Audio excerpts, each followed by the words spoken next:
पांचवा चरण है। शेखपुरा में सिपाही भर्ती परीक्षा को लेकर के जिला प्रशासन अलर्ट मोड में है। शांतिपूर्ण और कदाचार मुक्त कराए जाने को लेकर के रात भर होटल और लॉज की तलाशी ली गई। इस दौरान अभ्यर्थियों का एडमिट कार्ड और आधार कार्ड देखा गया। साथ ही होटल के रजिस्टर की भी जांच की जा रही है। इसमें अभी तक कोई संदिग्ध व्यक्ति नहीं मिला है। आपको ये बता दें कि जिले में सिपाही भर्ती परीक्षा केंद्र में परीक्षा के लिए सीसीटीवी और जैमर लगाए गए। 7 परीक्षा केंद्र पर परीक्षा होगी और परीक्षा केंद्र के आसपास धारा 144 लागू है। 4-5 होटलों में जांच कर लिया गया है। कुछ संदिग्ध सर नहीं, अभी तो पर्चे मिले हैं, ऐसा कोई संदिग्ध नहीं मिला है। छापेमारी की जा रही है। सभी का एडमिट कार्ड चेक किया जा रहा है। सभी का एडमिट कार्ड, आधार कार्ड सब चेक किया जा रहा है। बच्चे विद्यार्थी हैं, सबके बारे में सत्यापन किया जा रहा है। रांची से एक बड़ी खबर आपको बताते चले। एलजेपी-आरवी की राष्ट्रीय कार्यकारिणी की बैठक होगी आज। इस बैठक में राष्ट्रीय अध्यक्ष चुना जाएगा। चिराग पासवान, बता दें आपको, चिराग पासवान एलजेपी-आरवी के राष्ट्रीय अध्यक्ष चुने जाएंगे। इस बैठक में देश भर के 85 डेलीगेट्स शामिल होने वाले हैं। तो आपको बताते चलें कि लोजपा रामविलास की राष्ट्रीय कार्यकारिणी की आज बैठक होने वाली है। इस बैठक में राष्ट्रीय अध्यक्ष चुना जाएगा। चिराग पासवान लोजपा रामविलास के राष्ट्रीय अध्यक्ष चुने जाएंगे और इस बैठक में देश भर के 85 डेलीगेट्स शामिल होने जाएंगे। आपको बताते चलें, ये बड़ी खबर रांची से मिल रही है। चिराग बनेंगे राष्ट्रीय अध्यक्ष। लोजपा रामविलास से जुड़ी ये खबर आप तक पहुंचा रहे हैं। इस बैठक में 85 डेलीगेट्स मौजूद रहने वाले हैं।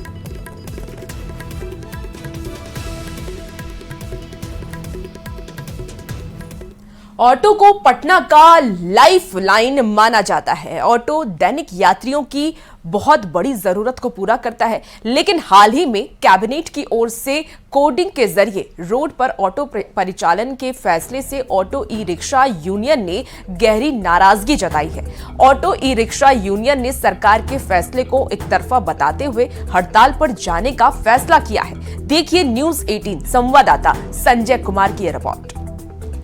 पटना के लिए ऑटो लाइफलाइन माना जाता है और तकरीबन 25,000 ऑटो हैं राजधानी पटना में, जो दैनिक यात्रियों की जो डिमांड होती है उसको पूरा करते हैं। लेकिन सबसे बड़ी बात यह है कि अब ऑटो चालक जो है वो हड़ताल पर जाने वाले हैं। और क्यों जाने वाले हैं, इनकी क्या समस्याएं आ गई हैं, हम ऑटो यूनियन के लीडर से बात कर लेते हैं। ये बिहार सरकार ने कैबिनेट में कानून पास किए हैं और उस कानून में है कि हर रूट का अलग अलग कलर कोडिंग करके रूट वाइज गाड़ी चलवाना। अच्छी बात है, गाड़ी अब चलवाएं, लेकिन इस गाड़ी चलवाने में जो तकनीकी प्रॉब्लम है, जो समस्याएं हैं, उसको अनदेखी ये लोग कर रहे हैं। क्या प्रॉब्लम यह है कि मान लीजिए कोई फुलवारी शरीफ का ऑटो चालक है, अपने घर आता जाता है ऑटो लेके और गांधी मैदान में ऑटो चलाता है, तो इस आने जाने के दरमियान जो है उसका क्या होगा, पहला सवाल।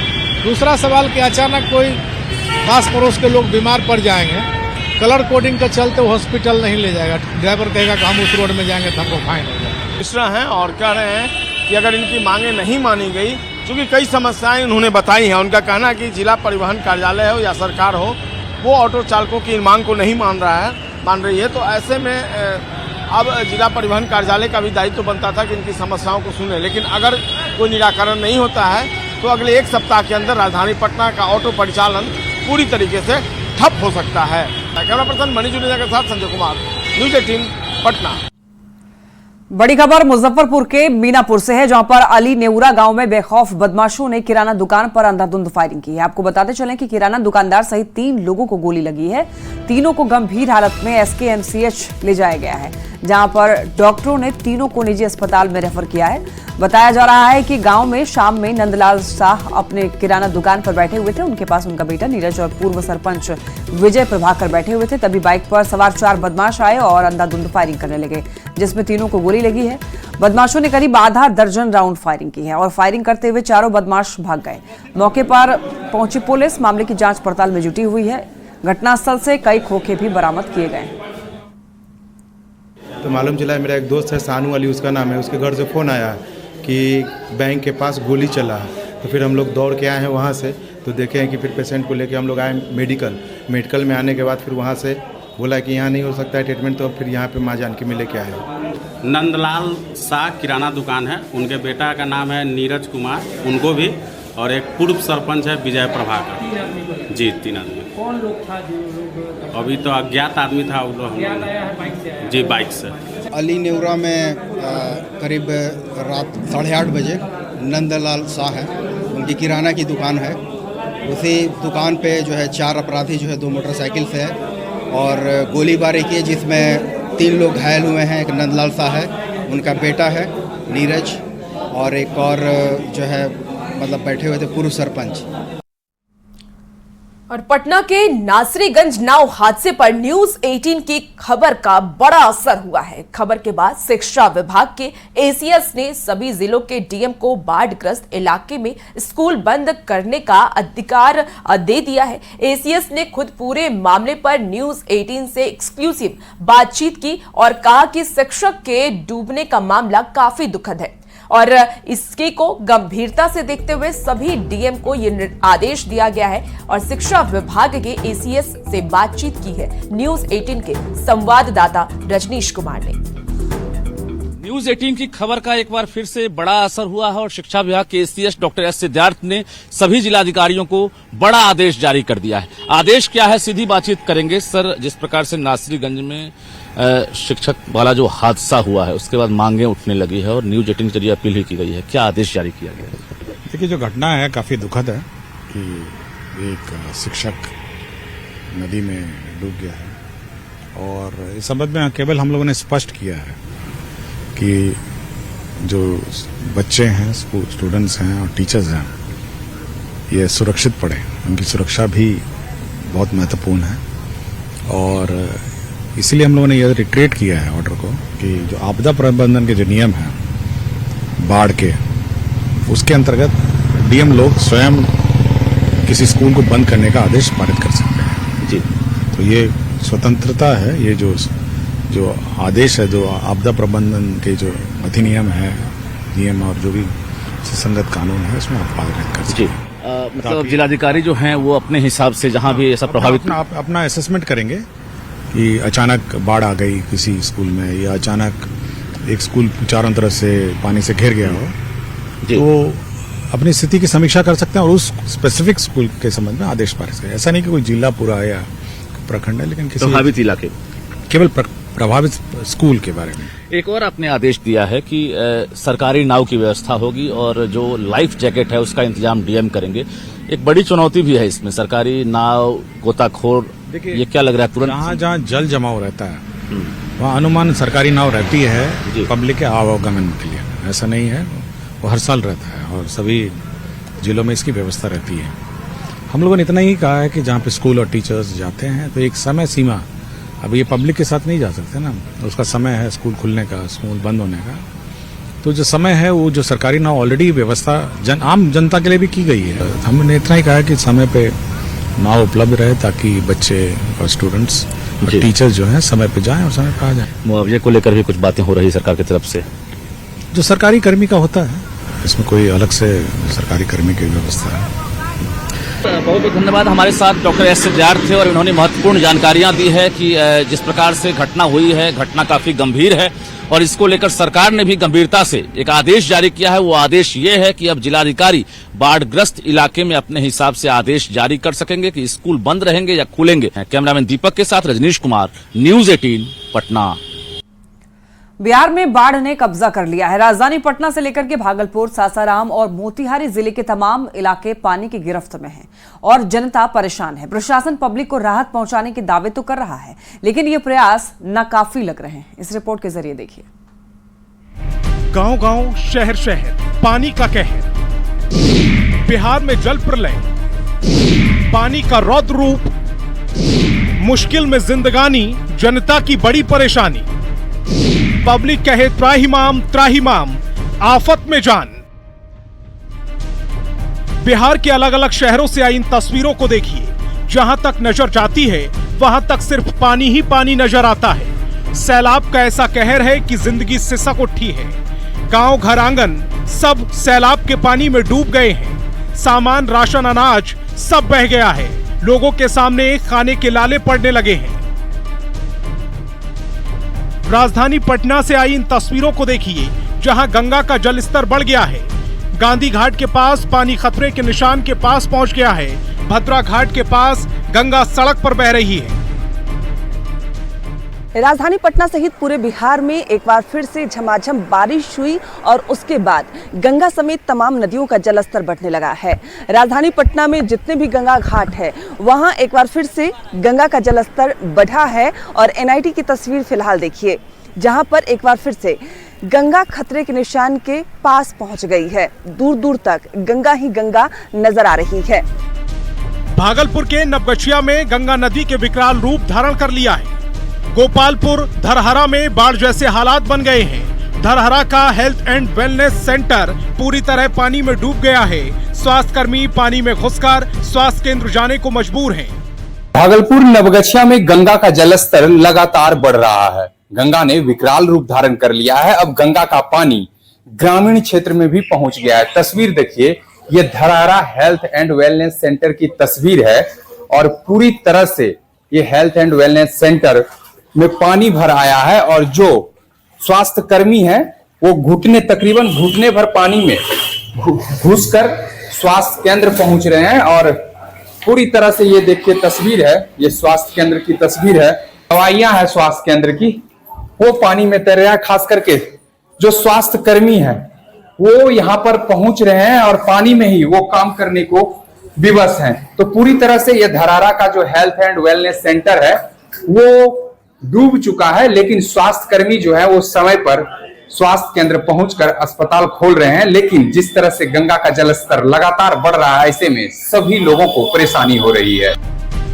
ये तस्वीरें मोतिहारी की हैं, जहां बूढ़ी गंडक नदी ने विकराल रूप धारण कर लिया है, जिसकी वजह से सुगौली के निचले इलाके जलमग्न हो गए हैं। सुकुल पाकड़ पंचायत के चिल झपट्टी में पानी घुस गया है।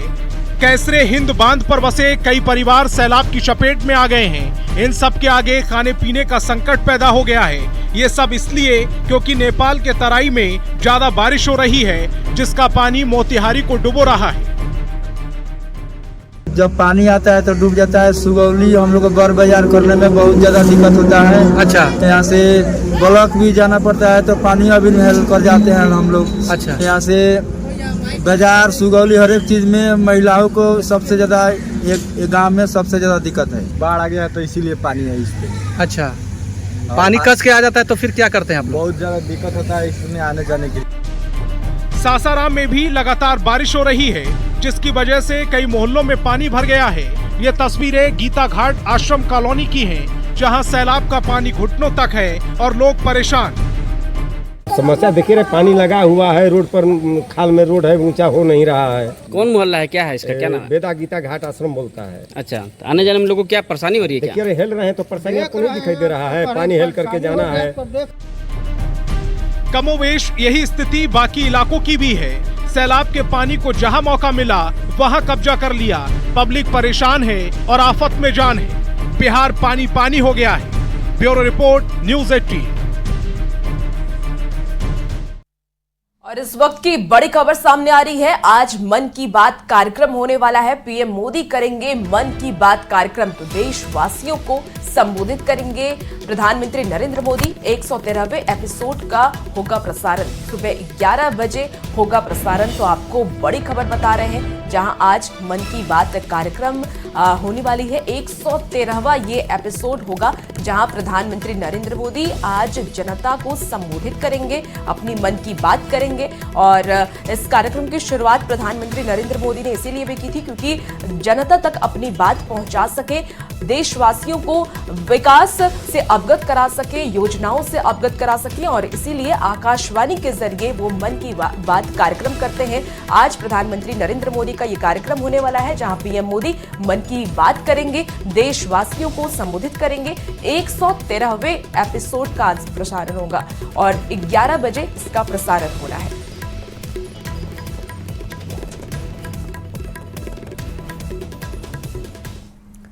आगामी विधानसभा चुनाव से पहले झारखंड में आरोप प्रत्यारोप का दौर जारी है। देखिए, एक तरफ बीजेपी हेमंत सरकार को महिलाओं को ठगने का आरोप लगा रही है, तो दूसरी तरफ इंडी गठबंधन बीजेपी के वादों और इरादों को ड्रामा बता रही है। इस रिपोर्ट में देखिए। एक तरफ झारखंड के मुख्यमंत्री हेमंत सोरेन मैया सम्मान योजना को लेकर जगह जगह कार्यक्रम कर रहे हैं, तो दूसरी तरफ विपक्षी दल मौका मिलते ही उनकी योजना पर प्रहार कर रहा है। विपक्षी दल मैया सम्मान को चुनावी स्टंट बता रहा है। उनका कहना है कि जब चुनाव नजदीक आ गया है तब हेमंत सोरेन को महिलाओं की याद आई। बीजेपी जो कहती है वो करती है, वो लोग तो सिर्फ कहते हैं, करते नहीं है। अभी चूंकि वोट आ गया, अरे यही काम करना था, 1 साल पहले से क्यों नहीं किया? सर मैया सम्मान योजना में लोग 1000 महीना दे रहे हैं। अरे वही तो कह रहे हैं ना, क्या देखें? हम कह रहे हैं कि 1 महीना 1 साल पहले से कहें दिया भाई, अभी उन्होंने चुना है, इसका मतलब उनको पता है 2 महीना हमको देना है, चुनाव हो जाए वोट ले लें। वहीं दूसरी तरफ इंडी गठबंधन बीजेपी को महिला विरोधी बता रही है। जेएमएम की सहयोगी कांग्रेस का कहना है कि बीजेपी सिर्फ महिलाओं के नाम पर नए कानून बनाती है, महिलाओं का मुद्दा उठाती है, लेकिन धरातल पर उनके लिए कुछ नहीं करती। ये ठगने का कार्य तो उन लोगों की तरफ से किया गया था, चाहे ओबीसी को ठगने का बात हो या महिलाओं को ठगने का बात हो, आधी आबादी की बात हमेशा भाषणों में करते रहे हैं। आज तक महिलाओं के लिए कुछ किया नहीं इन लोगों ने। महिला आरक्षण बिल भी अभी 3 दिन खूब प्रचार प्रसार और कई तरह के मतलब ताम झाम किए गए, लेकिन वापस घूम फिर के वो धरा का धरा रह गया महिला आरक्षण बिल भी जो संसद में। इन सियासी बयानबाजी से किसकी तरफ पलड़ा झुकेगा और कौन पीछे रह जाएगा, अभी तो ये कह पाना मुश्किल है। लेकिन इससे एक बात तो साफ है, वो ये कि विधानसभा चुनाव में महिलाएं एक्स फैक्टर साबित होने वाली हैं। तभी तो हर पार्टी उन्हें साधने की कोशिश में है। हजारीबाग संवाददाता सुशांत सोनी के साथ ब्यूरो रिपोर्ट न्यूज़ 18। गया में ड्रोन से पहाड़ों पर हजारों सील्ड बॉक्स फेंके गए। गया के ब्रह्मा वन में ब्रह्मजोनी पहाड़ पर ड्रोन से सील्ड बॉक्स फेंका गया। खास बात यह है कि खुद वन एवं पर्यावरण मंत्री प्रेम कुमार ड्रोन चला रहे थे। मंत्री प्रेम कुमार ने कहा कि सरकार का मकसद पहाड़ों को हरा भरा करना है। बिहार में 4 करोड़ पौधे लगाने का हमारा टारगेट है, जिसमें पहाड़ और जंगल पर पौधे लगाए जाएंगे। फिलहाल 2 करोड़ 40 लाख पौधे लगाए गए हैं। जिले में हम यहाँ पर ब्रह्मजोनी पहाड़ पर कर रहे हैं 1 लाख का लक्ष्य सीड बॉल के माध्यम से। और सीड बॉल और खाद और गोबर और मिट्टी का बना हुआ सीड बॉल है, उसके अंदर बीज डाले हुए, पीपल के बीज हैं, नीम के बीज हैं, ऐसे 5 प्रकार बीज डाला गया करके। बॉल को बना कर हम मैनुअल पहले कर रहे थे, पिछले 15 जुलाई को शुरू मैनुअल हमने किया था। अब देखा जब हम नहीं पहुंच पा रहे हैं तो उसको ड्रोन के माध्यम से किया जा रहा है। अब खबर दरभंगा से है, जहां पर उद्योग मंत्री नीतीश मिश्रा दौरे पर थे और इस दौरान मंत्री ने 50 दिवसीय hand block printing design workshop का निरीक्षण किया। इस वर्कशॉप में 30 ग्रामीण प्रतिभागी हिस्सा ले रहे हैं। हैंड ब्लॉक के अलावा Sujani, natural fibre, block making और मिथिला पेंटिंग के कलाकारों ने भी अपनी प्रतिभा का प्रदर्शन किया। इस दौरान उद्योग मंत्री ने भरोसा देते हुए कहा है कि ग्रामीण महिलाओं के बनाए हुए इन उत्पादों को बाजार दिलाने के लिए उद्योग मंत्रालय पूरा प्रयास करेगा। लोगों में हमारी जो स्थानीय महिलाएं हैं उनको प्रशिक्षण देने के बाद कैसा हम बेहतर उनसे हम वो कार्य कर सकती हैं, उसका एक बहुत बड़ा उदाहरण पिंडारुक्ष गांव ने आज प्रस्तुत किया है। और मेरी इच्छा है कि यहाँ जिन लोगों ने सीखा है इनको कैसे हम मुख्य धारा में लाएं, इनको बाजार कैसे मिले, राष्ट्रीय और अंतर्राष्ट्रीय मंच यहाँ के जो शिल्पकार हैं, जो कलाकार हैं, उनको हम कैसे दें, उस पर विभाग एक कार्य योजना बनाकर काम करेगी। ना सिर्फ इस गाँव के लिए बल्कि वैसे सभी गाँव में जहाँ पे इस तरह की संभावनाएं हैं। बिहार का शिक्षक प्रशिक्षण संस्थान डाइट यानी कि district institution of education and training अब गुलजार नजर आ रहा है। इन संस्थानों में शिक्षक, ट्रेनर और ट्रेनी को न सिर्फ ट्रेनिंग की बेहतर सुविधाएं प्रदान की गई हैं, बल्कि आवासीय सुविधा का भी इंतजाम है। पटना जिले के विक्रम में डाइट इन्हीं संस्थानों में एक है। यहाँ भी सभी 200 सीट फुल हो चुकी है और डीएलएड प्रशिक्षण के लिए दाखिला लेने वाले छात्र रोजाना क्लास करने पहुंच रहे हैं। बिहार के युवाओं में टीचर बनने का क्रेज लगातार बढ़ता जा रहा है। यही वजह है कि राज्य के अलग अलग डाइट कॉलेजों में अब सीटें नहीं बच रही है, यानी सभी सीटें फुल रह रही है। और राजधानी पटना से लगभग 40 किलोमीटर की दूरी पर जो डाइट विक्रम है, यहां पर की जरा तस्वीर देख लीजिए किस प्रकार से जो युवा हैं वो अब डाइट में ट्रेनिंग लेने के लिए पहुंच रहे हैं। यानी डीएलएड जो कोर्स है उसमें इन लोगों ने दाखिला कराया है। डीएलएड में आपने दाखिला लिया, कितना फायदा मिलने वाला? सर मेरा सपना ही था कि हम टीचर बने, जो हमको नहीं मिला है, जो हम जैसे पढ़ाई किए हैं वो सब रटंत विद्या के द्वारा, वो हम बच्चा लोग को नहीं देना चाहते। तो टीचर बनने में एक ये भी फायदा होता है कि आप टाइम को बहुत अच्छा मैनेजमेंट कर लेते हैं, तो हमको अच्छा लगा, तो फिर मैंने इस पे शिक्षा का अलग जगाना है।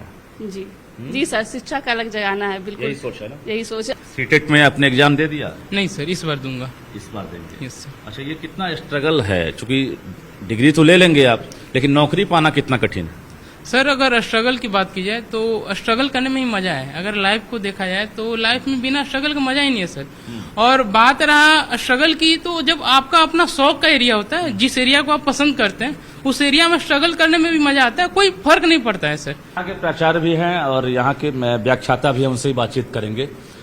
चूंकि सभी सीटें फुल रह रही है आपके यहाँ, क्या लग रहा है कि जो क्रेज है वो लगातार बढ़ रहा है और स्टूडेंट जो है धीरे धीरे अब टीचर बनने के प्रति जो है प्रेरित भी हो रहा है? और निश्चित रूप से क्रेज बढ़ रहा है। और पाठक सर जब एसीएस थे उस दौरान जो इतनी वैकेंसियां शिक्षा विभाग के द्वारा निकाली गई, उससे युवाओं में जो है एक क्रेज इसके प्रति बढ़ा और वो व्यापक पैमाने पर इन्होंने जो है डीएलएड करने का सोचा। बिल्कुल, एक एंट्रेंस से गुजरने के बाद यहाँ पर दाखिला होता है। क्या लग रहा है कि यहाँ से ट्रेनिंग लेने के बाद और सर्टिफिकेट मिलने के बाद, डिग्री लेने के बाद ये लोग और वेल ट्रेंड हो जाएंगे? बिल्कुल सर, वेल ट्रेंड हो जाएंगे ये लोग, क्योंकि यहाँ पे जो भी पढ़ाई हो रही है वो स्किलफुल हो रही है और जो एनईपी के गाइडलाइन है उसके अनुसार पढ़ाई होती है। निश्चित रूप से लोग वेल ट्रेंड हो जाएंगे यहाँ से, और जब स्कूल में जाएंगे तो मैक्सिमम अपना दे पाएंगे। कैसा लगता है खासकर जो ट्रेनिंग देने के बाद जो टीचर बनते हैं?